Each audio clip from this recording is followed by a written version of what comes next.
নমস্কাৰ গাইজ, স্বাগতম জনাইছোঁ মোৰ ইউটিউব চেনেললৈ। আৰু অতি সোনকালে এডিআৰই পৰীক্ষা আহি আছে আৰু এই এডিআৰই পৰীক্ষাত আপোনালোকে সকলোৱে পাছ কৰিব লাগিব এইবাৰ। আৰু মই কিছুমান ট্ৰিক দি যাম আপোনালোকক কেনেকৈ পঢ়িব লাগে। আৰু 2 মাহ হাতত সময় আছে আৰু 2 মাহত আপোনালোকে কেনেকৈ পৰীক্ষাটো ক্ৰেক কৰিব সেইটো ডাঙৰ কথা।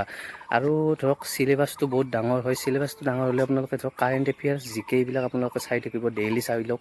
6 মাহ 1 বছৰৰ ভিতৰত আপোনালোকে চাওক।